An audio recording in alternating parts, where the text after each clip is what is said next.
Mungu amependa kuokoa wanadamu namna hiyo. Kwa hiyo ukitaka wewe kama ni mtoto wa kwanza, hebu tumia damu ya Yesu. Pambanua mwili wa Kristo. Unaposhiriki hapa meza ya Bwana. Hii meza ya Bwana ni silaha kubwa. Hii meza ya Bwana tumeshiriki kwa kutokuipambanua. Tunashiriki mwili wa Kristo lakini hatupambanui kwamba kuna nguvu katika damu ya Kristo. Hii madhabahu hii unaona unakunywa hapa, unakunywa damu ya Yesu. Hii sio divai. Hii sio fruto. Hii sio unapoita, sio. Unapokuja hapa ni damu. Nasema hivi, damu. Sema nakwenda kunywa damu.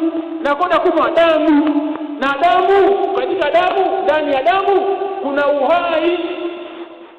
Ndani ya damu kuna uhai. Ndio maana wana wa Israeli katika agano la Musa waliambiwa kwamba msinywe damu ya wanyama, kwa sababu damu ya wanyama, ndani ya damu ya wanyama imebeba uhai. Nitakuwa kwa sababu pia ninapokea damu kwa ajili ya kuwatakasa dhambi zenu kwenye agano la Musa.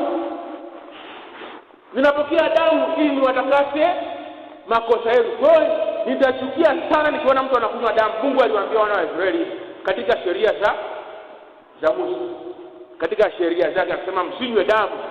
Sisi kuna watu wanakuja kusushiwa hapa, sijajua. Na kwa kunywa kisushio napokea miungu walikweli. Tungai atajua kuimarishia. Alafu pigo ambalo lilifanyika mpaka wakatoka ilikuwa ni pigo la takatifu la mzaliwa wa kwanza. Walipigwa wazaliwa wa kwanza wa Farao wanaopitia vitu ili mkono wa miungu usiwe juu ya mkono wa watu. Na wewe katika familia yako ndio hivyo. Lazima uombe hiyo shida yako Mungu aitie kati.